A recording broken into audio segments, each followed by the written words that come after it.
करेंगे इंग्लिश की। Is it about grammar और स्पीकिंग? कम्युनिकेशन स्किल्स अच्छे होने चाहिए या ग्रामर अच्छी होनी चाहिए या वोकैबुलरी अच्छी होनी चाहिए? What is it all about English? हम बहुत कंफ्यूज रहते हैं, कैसे करें, क्या करें, 30 डेज में इंग्लिश सीखे, कैसे सीखें, कॉन्फिडेंस नहीं आ पाता, फ्लुएंसी नहीं आ पाती, कितने सारे क्वेश्चन सबके माइंड में घूमते रहते हैं। आपके माइंड में भी घूमते हैं ना? जब नए नए बोलना होता है, इसकी तो इंग्लिश बहुत अच्छी है, मैं कैसे करूँगा, मैं कैसे करूँगी? तो ये सारे सवालों के जवाब आपको आज मिलेंगे। ये इंग्लिश का जो फोबिया है ये बहुत नॉर्मल है। दी मेन प्रॉब्लम क्या है कि उनको एक डर रहता है। फियर क्यों होता है? जब तक हम किसी चीज़ को अपने माहौल में नहीं लाते वो डर ही बना रहता है। इंग्लिश का माहौल जब तक हमें नहीं मिलता तब तक हमें वो इंग्लिश हम उसको एक सब्जेक्ट की तरह लेते हैं। वो कोई ग्रामर नहीं है, वो एक टूल है जिसके थ्रू हम उसको कम्युनिकेशन में लाने वाले हैं। Right. So you mean to say English is not just about translation, it's not just about grammar, but it's about the practicality of. कि अगर मैं सीख सकती हूँ इंग्लिश तो कोई भी सीख सकता है। क्योंकि अभी मैं वैसे बोलना नहीं चाहती लेकिन फिर भी मैं सबके लिए बोलूँगी कि ऐसा कुछ नहीं है कि अगर आप हिंदी मीडियम से हैं तो आप इंग्लिश नहीं सीख सकते।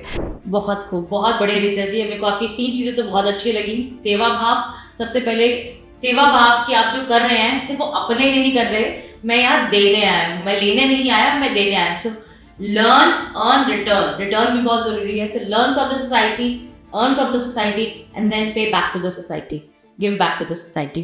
तो एक सेवा का भाव, देन ब्लेसिंग्स। ब्लेसिंग्स भी बहुत ज़रूरी है हम सबके लिए। ब्लेसिंग्स उतरती है, उससे हमारी ग्रोथ भी होती है, स्पिरिचुअल ग्रोथ भी होती है और भौतिक ग्रोथ भी होती है।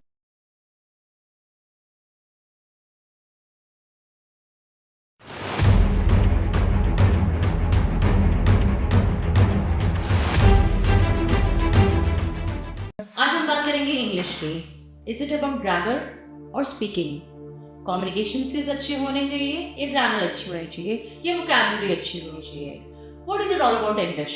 हम बहुत कंफ्यूज रहते हैं, कैसे करें, क्या करें, 30 डेज में इंग्लिश सीखे, कैसे सीखें, कॉन्फिडेंस नहीं आ पाता, फ्लुएंसी नहीं आ पाती, कितने सारे क्वेश्चन सबके माइंड में घूमते रहते हैं। आपके माइंड में भी घूमते हैं ना? जब नए नए बोलना होता है, इसकी तो इंग्लिश बहुत अच्छी है, मैं कैसे करूँगा, मैं कैसे करूँगी? तो ये सारे सवालों के जवाब आपको आज मिलेंगे। मैं आपकी होस्ट आरती जटन, सेल्फ अवेकनिंग मिशन से, और मेरे साथ हैं ऋचा अरोड़ा जी जो कि सेल्फ अवेकनिंग मिशन की एक इंग्लिश ट्रेनर है। स्वागत है Richa ji, welcome to the show. Thank you so much जी, थैंक यू। सभी व्यूअर्स का स्वागत है। और आज हम स्टार्ट करेंगे, ऋचा जी से कुछ क्वेश्चंस पूछेंगे क्योंकि इंग्लिश सीखने में जब हम स्टार्ट करते हैं तो हमारे पास जो भी डाउट्स होते हैं, हेजिटेशन होती है, कोई भी इनसिक्योरिटीज रहती है, हम उसको कैसे ओवरकम कर सके। तो एंड तक ज़रूर बने रहेगा। आई एम श्योर ये वीडियो आपके लिए बहुत ही फ्रूटफुल होने वाली है। ऋचा जी, आप बताइए कि हम जब इंग्लिश बोलना स्टार्ट करते हैं, बचपन में जो इंग्लिश सीखते हैं तो कोई दिक्कत नहीं, बट जो हिंदी मीडियम से लोग आते हैं और एक सर्टेन एज के बाद इंग्लिश स्टार्ट करते हैं तो उनमें एक बहुत ही इनसिक्योरिटी रहती है, लो कॉन्फिडेंस रहता है, उसको कैसे ओवरकम किया जाए?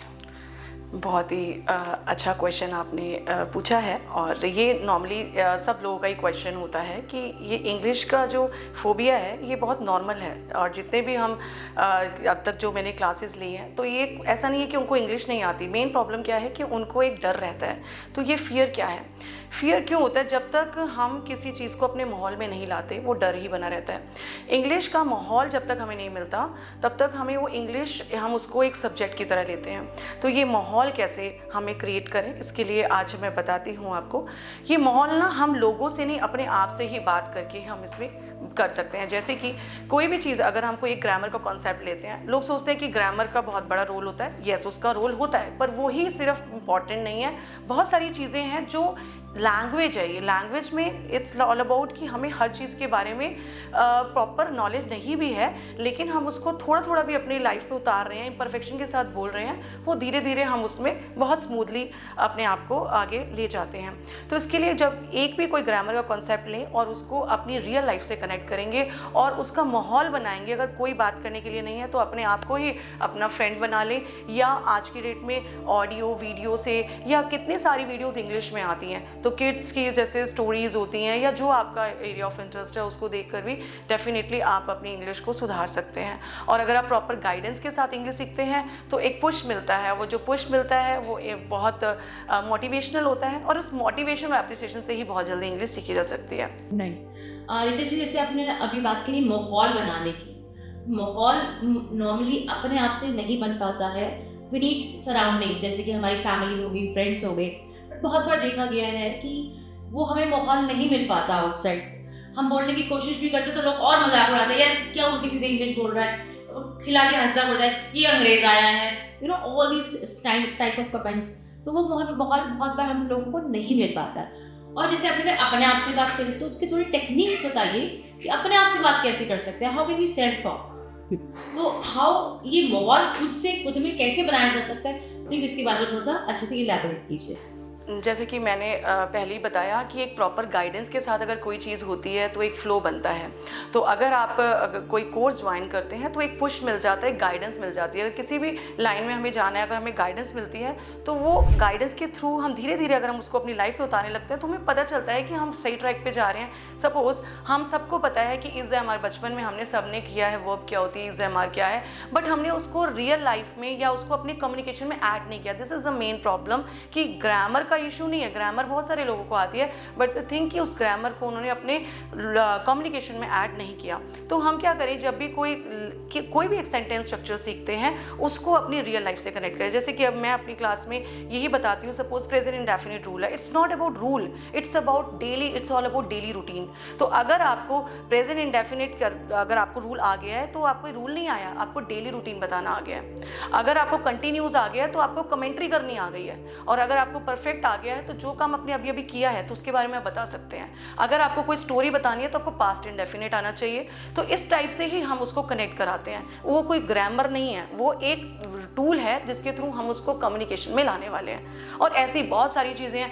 हमने बचपन में पैसिव वॉइस किए और पैसिव वॉइस का मेन नहीं पता था कि क्यों हम सीख रहे हैं, लेकिन जब हमने धीरे धीरे उसमें एक्सपीरियंस लिया, हर चीज़ का वाई रीज़न जाना, इंटरेस्ट भी बना, और आज हम बता पाते हैं कि पैसिव वॉइस की नीड क्या है। और यही नहीं, ये सिर्फ ग्रामर का पार्ट नहीं है। जैसे 10 मिनट्स और 15 मिनट्स हमने ग्रामर किया, उसके अलावा स्पोकन, हम ज़्यादातर स्पोकन पे ही फोकस करते हैं कि जो हमने 10 मिनट्स थियोरेटिकल पार्ट किया उसको हम स्पोकन में क्विज के थ्रू, गेम्स के थ्रू, रोल्स प्ले हैं या ग्रुप डिस्कशंस है। तो there are many types of activity which we generally conduct in the class that will really helpful to make their English language more impressive.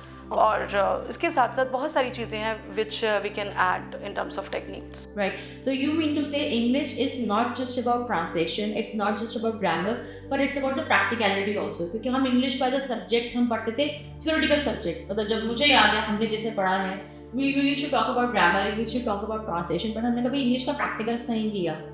तो अब it's a new thing that is coming to me, that English is also about practicality, how we practice it in day to day life. तो हमारे time में जो science के practicals होते थे, it's the first time I am learning कि English का भी प्रैक्टिकल बहुत ज़रूरी है, and it's really great learning for me also. तो बहुत अच्छा कॉन्सेप्ट आपने बताया कि theoretical part and practical part दोनों का एक कंबाइंड मिश्रण बहुत ज़्यादा ज़रूरी है, उसको एक डे टू डे लाइफ में इनकलकेट करने के लिए, और आई थिंक हमारी जो फ्लुएंसी है उसको बढ़ाने के लिए। और क्या क्या टेक्निक्स जो है आप यूज़ करते हैं, थोड़ा सा और बताइए इसके बारे में। हाँ जी, डेफिनेटली। सबसे पहले तो मैं ये कहना चाहूँगी, आपने जैसे साइंस की बात करी, मैं मैथ्स की बात करती हूँ। मैं मैथ्स की टीचर हुआ करती थी और मैथ्स मेरा बहुत अच्छा था, और मुझे भी नहीं पता ये कैसी लाइफ में एक टर्निंग पॉइंट आया। तो मेरी जो ये इंग्लिश टीचिंग जर्नी है वो बहुत ही मोटिवेशनल रही है, और मैं सबको बताना चाहूँगी कि अगर मैं सीख सकती हूँ इंग्लिश तो कोई भी सीख सकता है। क्योंकि अभी मैं वैसे बोलना नहीं चाहती, लेकिन फिर भी मैं सबके लिए बोलूँगी कि ऐसा कुछ नहीं है कि अगर आप हिंदी मीडियम से हैं तो आप इंग्लिश नहीं सीख सकते। ये बिल्कुल ये सीरियसली र्यूमर है या इल्यूज़न कहो, ऐसा कुछ भी नहीं है। क्योंकि मैंने भी कोई ऐसा नहीं है कि मैंने शुरू से ही इंग्लिश में ही मेरा बहुत अच्छा रहा है सब कुछ, कॉन्सेप्ट वगैरह नहीं। इसकी कुछ टेक्निक्स होती है डेफिनेटली। सबसे अच्छी जो मैंने अपनी जर्नी का सबसे मेन सफ़र बताऊँगी, मेरे अंदर एक बहुत अच्छी चीज़ थी जो मैं सबको बताना चाहूँगी, वो था सर्विंग पार्ट, सेवा का पार्ट। तो जब ये मैंने इंग्लिश का 14 साल पहले अपनी जर्नी शुरू करी, तो वो मैंने सेवा से करी, मैंने फ्री सेवा करी। मेरे मन में भाव था कि जो गवर्नमेंट स्कूल के बच्चे होते हैं मैं उनके लिए कुछ करूं। तो मेरा एक इंस्टीट्यूट था बिफोर मैरिज, और मेरे पास जो स्टूडेंट्स आते थे उनको कुछ भी नहीं आता था इंग्लिश में, मतलब वो बिल्कुल ज़ीरो लेवल पे थे, सेंटेंस क्या वो वर्ड्स ही नहीं बोल पाते थे, और मेरे मन बस ये था कि मुझे इनको सिखाना है।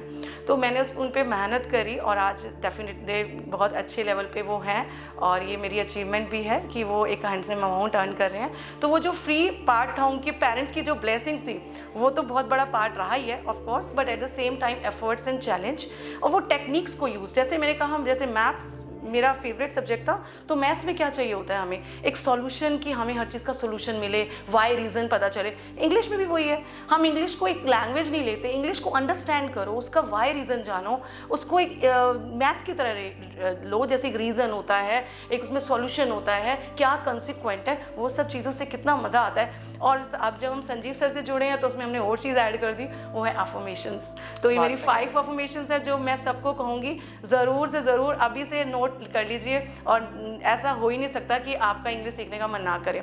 तो प्लीज़ नोट कीजिए, first of all you will say that I am a positive and impressive English speaker. Second, I know what to speak, how to speak and when to speak. इससे क्या होगा, आपके आइडियाज़ भी आएंगे, आपको grammar भी अच्छी होगी, आपका कम्युनिकेशन भी अच्छा होगा। Third, I am a great English performer. Performer हर कोई बनना चाहता है, आपको इंग्लिश आती है, आपको परफॉर्मेंस देनी नहीं आती, आपको एक्सप्रेस करना नहीं आता, आप क्या करेंगे फिर? तो आप ये ज़रूर ऐड कीजिए। Fourth, I have a complete knowledge of English language. आपको प्रॉपर नॉलेज है तो आप अपने आप ही वो अपने फ्लो निकलेगा। वो फ्लो ही बनाने के लिए तो हम क्लास लेते हैं, सबको सब कुछ आता है, वो फ्लो नहीं आता, वो कनेक्टिविटी कैसे आएगी, वो आपकी डेफिनेटली प्रैक्टिस से आएगी। And last but not the least, I pay gratitude towards God who helped me to become an influential and impressive English speaker. बिना ग्रैटिट्यूड के तो कुछ भी नहीं है। जैसे कि हम सब संजीव सर से जुड़े हैं, स्माइलिंग योगी की आप सबने बुक पढ़ी होगी, या जो एक कॉन्सेप्ट है इसके अंदर सबसे पहला स्माइल, शुक्राना और समर्पण का है। तो इसमें जो शुक्राना है, ग्रैटिट्यूड, कुछ भी सीख रहे हैं उसमें आप ग्रैटिट्यूड ऐड कर दीजिए, डेफिनेटली आपके अंदर वो बीज जाएगा, और उस बीज से आप डेफिनेटली इंग्लिश क्या कोई भी लैंग्वेज सीख सकते हैं। बहुत खूब, बहुत बढ़िया ऋचा जी। मेरे को आपकी 3 चीज़ें तो बहुत अच्छी लगी। सेवा भाव, सबसे पहले सेवा भाव कि आप जो कर रहे हैं सिर्फ वो अपने लिए नहीं कर रहे, मैं यहाँ देने आया हूँ, मैं लेने नहीं आया, मैं देने आया हूँ। So learn, earn, return. Return भी बहुत जरूरी है। So learn from the society, earn from the society and then pay back to the society, give back to the society. तो एक सेवा का भाव, देन ब्लेसिंग्स भी बहुत ज़रूरी है। हम सबके लिए ब्लेसिंग्स उतरती है, उससे हमारी ग्रोथ भी होती है, स्पिरिचुअल ग्रोथ भी होती है और भौतिक ग्रोथ भी होती है, राइट। और उसके बाद gratitude towards your master, towards mother nature, towards society, everything. शुक्राना। बहुत बहुत बढ़िया आपने बात की Richa ji, thank you so much. और आगे इसको कैरी फॉरवर्ड करते हैं। अभी भी मैं I come back to the phobia again, जो थोड़ा सा हेजिटेट करते हैं, बोल नहीं सकते, पब्लिक स्पीकिंग स्पेशली इंग्लिश में जब कहा जाए कि पब्लिक, पहले तो स्टेज फियर ही बहुत बड़ी बात है, इरिस्पेक्टिव ऑफ द लैंग्वेज। लोग स्टेज पे जाने से कितने लोगों को एड्रेस करेंगे वो ही डरते हैं, और प्लस उसमें से अगर इंग्लिश में बोलना पड़ जाए तो और हालत खराब हो जाती है कि भैया एक तो भाषण देना है और दूसरा अंग्रेजी में देना है। तो बहुत ज़्यादा फियर रहता है, अपने आप से बात करने में फियर रहता है, 4 लोगों के आगे बोलने से ही फियर रहता है। तो how to overcome this fear, इसके बारे में प्लीज थोड़ा एक्सप्लेन कीजिए। मैंने फर्स्ट क्वेश्चन में एक बात कही थी कि फियर कब होता है, जब हमारे पास वो कंफर्ट जोन में चीज़ नहीं होती। फियर, क्या हम अपने फैमिली मेम्बर से डरते हैं? क्यों नहीं डरते? क्यों नहीं डरते? क्योंकि वो हम रेगुलर उनसे मिल रहे हैं, रेगुलर उनसे बात करते हैं। अगर हम किसी चीज़ को अपनी लाइफ का पार्ट बना देते हैं और वो हमारी कंफर्ट जोन में आ जाता है, वो डर खत्म हो जाता है। तो फियर क्या है कि हमने शुरू ही नहीं किया होता। जब हम स्टेप ही नहीं लेंगे तो वो तब तक ही डर रहेगा जब तक हम उसको फेस नहीं करते, बिकॉज फियर ब्रिंग्स विक्ट्री। डर के आगे ही जीत है। आप उसको जब तक फेस नहीं करोगे, जैसे संजीव सर कहते हैं कि फेस करो, प्रॉब्लम्स आती हैं लाइफ में तो फेस करो, डर आए तो फेस करो। अब वो फोबिया क्यों रह जाता है? अब स्टेज फोबिया है तो एक्शन प्लान लीजिए ना। क्या एक्शन प्लान होना चाहिए? अगर हमें स्टेज फोबिया तो जाओ, क्या हो जाएगा जाता? What would be the worst situation कि आप नहीं बोल पाएंगे, बट एटलीस्ट आपने एफर्ट डाला, और वो एफर्ट ही आपको सिखा डालेगा। ये एफर्ट ही नहीं डालते ज़्यादातर लोग हैं। अगर मैं अपना बचपन का एक एक्सपीरियंस बताऊं, मुझे डर लगता था स्कूटी चलाने से, तो मुझे लगता है मैं स्कूटी कभी नहीं चला सकती। लेकिन एक बार मेरे ब्रदर ने ऐसे बोल दिया कि अगर ये स्कूटी नहीं चलानी तो उसको हम बेच डालेंगे। तो वो मेरे अंदर आ गया कि अब बड़ा मुझे इसमें एक इमरजेंसी आ गई, मुझे सीखनी है। तो कहीं ना कहीं हम कुछ ऐड करते हैं अपनी लाइफ में, कुछ इमरजेंसी या कुछ कि मुझे सीखना है, मुझे स्टेज फेयर हटाना है क्योंकि मुझे एक परफॉर्मर बनना है, मुझे एक बड़े लेवल पे जाना है, मुझे बहुत सारी मीटिंग्स अरेंज करनी है, और मुझे एक पर्पस है मेरी लाइफ का। उस पर्पस से अगर हम कोई चीज़ सीखते हैं तो हम क्या, एक बहुत अच्छी अफर्मेशन है जो मैं जनरली यूज़ करती हूँ, I am perfect with my imperfection. ये संजीव सर के ही दिया हुआ ज्ञान है जो हम ऐड कर रहे हैं इसमें, कि अपनी इम्परफेक्शन के साथ परफेक्ट रहे ना। जैसा भी बोलेंगे एटलीस्ट एक्सेप्ट करें कि मैंने बोला, मैंने एफर्ट डाला। एफर्ट का ही एप्रिसिएशन है। हमारे गॉड, हमारे गुरु महाराज जी कहते हैं एफर्ट डालो कृपा मिलेगी। कृपा कब बख्शेगी? जब हम एफर्ट ही नहीं डालते हैं। तो मैं थोड़ा सा इसमें स्पिरिचुअलिटी हल्का फुल्का वो नेचुरली ऐड हो जाता है इंग्लिश में भी। तो वो क्लैरिटी कब आएगी? जब हम शुरुआत करेंगे, स्टेप लेंगे, वो डर को साइड करते हुए एक्शन प्लान लेंगे और डेफिनेटली इम्परफेक्शन के साथ बोलो, गलत बोलो पर बोलो, रुकना नहीं है, चलते रहो, गॉड आपके साथ है। बहुत बढ़िया ऋचा जी। इससे मुझे एक फ्रेज भी याद आता है, a person climbing on the ladder must begin from the bottom. तो जो बंदा सीढ़ियाँ चढ़ रहा है, आप उसे सीढ़ियाँ चढ़ते हुए देख रहे हैं, स्टेप तो उसका नीचे से ही शुरू हुआ है। पहला स्टेप तो नीचे से लेना ही पड़ेगा, चलते रहेंगे तो ऊपर भी पहुंच जाएंगे, कोई दिक्कत नहीं है। Any last thought, any last motivation, कुछ आप हमारे व्यूअर्स के लिए कहना चाहेंगे? देखिए, सबसे पहले तो पॉजिटिव माइंडसेट बहुत ज़रूरी है। एक लाइन अपनी लाइफ में कि yes I can do anything in my life, अगर आप ऐसा सोचते हैं, ये इंग्लिश की आप कुछ भी सीख सकते हैं। और इंग्लिश स्पीकिंग क्लासेस में हम सिर्फ इंग्लिश स्पीकिंग नहीं सिखाते हैं, हम इस पर बहुत सारी स्किल्स पे काम करते हैं। अभी जो लास्ट क्लासेस हुई हैं उसमें हमें 20 स्किल्स, इवन नहीं ज़्यादा ही है, 20 से ज़्यादा हमने स्किल्स पर हम पूरी लिस्ट आउट किया है उस पर, और उस पर हम काम कर रहे हैं। जैसे प्रॉब्लम सॉल्विंग स्किल क्या होता है, इनिशिएटिंग स्किल्स क्या होता है, managing skills, organising skills, decision making skills, बहुत सारी ऐसी स्किल्स हैं जो हम सबको हमारी लाइफ का पार्ट होनी चाहिए। और रेगुलर हम अगर 1%, जैसे संजीव सर कहते हैं, 1% अगर हम रेगुलर अपने ऊपर काम करते हैं, एक नई स्किल डेवलप होती क्या है स्किल? वही कंफर्ट जोन से बाहर निकलो, एक नई स्किल डेवलप होगी। तो ये नई नई स्किल्स जो हैं हम अपने अंदर लाएं। और इसमें सबसे पहली चीज़, जैसे मैंने बताया, पॉजिटिव माइंडसेट। सेकंड, शुरुआत कर दो, आज से शुरुआत कर दो अगर आपको सीखना है। इट डजंट मीन कि मुझे सही आएगा गलत आएगा, सबको पता है इज़मार कहाँ क्या होता है, सबको पता है एज़एफ क्या है, बट उसको उन्होंने ऐड नहीं किया अपने कम्युनिकेशन में। जैसे आपके पास इंग्रेडिएंट्स पड़े हैं और आपको सब्जी बनानी है, अगर आप इंग्रेडिएंट्स को प्रॉपर वे में उसको यूज़ नहीं करोगे तो कैसे डिलीशियस डिश बनेगी? वो इंग्रेडिएंट्स क्या है? वो ग्रामर है, वो टूल है। उस इक्विपमेंट्स को अपने अपने कम्युनिकेशन में ऐड करना है, तो वो कम्युनिकेशन बहुत इंप्रेसिव भी बनेगी। और सिर्फ इंप्रेसिव नहीं, हमें पॉजिटिव इंग्लिश कम्युनिकेटर बनना है। एक एक वर्ड, जैसे कहने को तो आई कांट डू दिस, ये भी इंग्लिश है, बट नहीं, हम इसमें क्या बोलेंगे? I will work on it. तो हमें ऐसे वेज कि इसमें पॉजिटिविटी का टच देंगे। सेकंड, कंसिस्टेंसी इज अ की टू सक्सेस। आप एक दिन सीख रहे हैं, आप जिम जा रहे हैं और रेगुलर आप सोचें कि भाई एक दिन में सारा हम अपने आप को बहुत फिट एंड फाइन करेंगे, अब रेगुलर नहीं जा रहे हैं, तो वो आपके लिए नुकसानदायक होगा, आपको रेगुलर ही उसके लिए जाना होगा। सिमिलरली कंसिस्टेंसी से आप धीरे धीरे सीखो, एक सेंटेंस स्ट्रक्चर को अपनी डेली लाइफ से कनेक्ट करो। जैसे मैंने पहले क्वेश्चन में बताया, डेली रूटीन का प्रेजेंट इंडेफिनिट। और एक चीज़ और बताऊंगी, प्रेजेंट परफेक्ट कब सर से जुड़े हैं तो कुछ तो इसमें ऐड करेंगे। तो प्रेजेंट परफेक्ट का हम जो ऐड करेंगे वो मैनिफेस्टेशन और अफर्मेशन को। जब हम कहते हैं ना प्रेजेंट परफेक्ट में ये काम हो चुका है, तो वो काम हो चुका है, तो उस परफेक्ट को हम ऐड करेंगे अफर्मेशंस में। इससे क्या होगा? कनेक्टिविटी बिठानी है। जैसे किचन में हमारे पास कम होम मेकर्स आते हैं, तो कहते हैं हमें इंग्लिश सीखनी है, तो हम उनको इंग्लिश में ऐसा नहीं सिखाएंगे जैसे हम बच्चों को सिखाते हैं। उसमें हम क्या करेंगे? अच्छा, आप किचन में हैं तो आप क्या कर रहे हैं? आप किचन में खाना बना रहे हैं, तो कैसे बोलेंगे? वो कंटिन्यूटी में लाएंगे। खाना बना रहे हैं तो कैसे बोलेंगे? दैट यू आर, जैसे मैं खाना बना रही हूँ तो आई एम मेकिंग फूड, मैं चकले में रोटी बेल रही हूँ, मैं पलटा रही हूँ। इस टाइप की अगर हम उसमें ऐड करेंगे तो कनेक्ट हो पाएंगे। तो कनेक्टिविटी, थर्ड पार्ट क्या है? कनेक्टिविटी की कनेक्ट करो रियल लाइफ से, कोई भी वर्ड को रियल लाइफ से कनेक्ट करोगे तो डेफिनेटली हम सीख पाएंगे उसको। Fourth thing, vocabulary.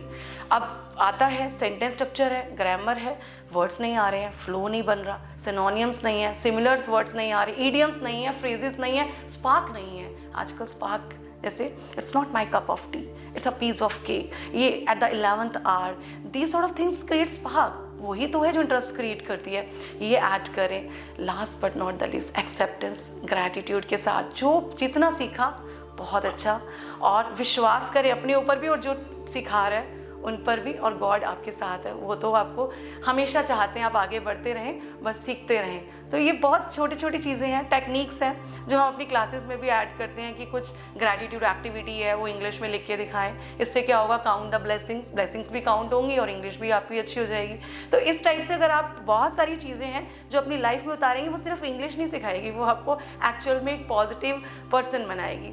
तो ये संजीव सर का ही बहुत बड़ा आशीर्वाद है, उनका बहुत बड़ा सपोर्ट है कि यहाँ जो बोल पा रहे हैं इतने लोगों के सामने, तो उनका लिटरली जितना धन्यवाद कहें उतना कम। और श्री महाराज जी की अपार कृपा और संजीव सर के आशीर्वाद से ही जो चीज़ हम करवा रहे हैं और जो लोगों को पसंद आती है लोग कनेक्ट हो पाते हैं, तो मैं तहे दिल से उनका शुक्राना करती हूँ। Thank you so much Richa ji, thank you so much for this wonderful session. आप लोग भी अगर ऋचा जी से जुड़ के इंग्लिश सीखना चाहते हैं और ऋचा जी के साथ कनेक्ट होना चाहते हैं तो डिस्क्रिप्शन बॉक्स पे आप क्लिक कर सकते हैं और हमारे साथ जुड़ सकते हैं। इस चैनल को सब्सक्राइब कीजिए, वीडियो को लाइक कीजिए। Thank you so much. Thank you so much. Thank you. Thank you. Thank you. Yes.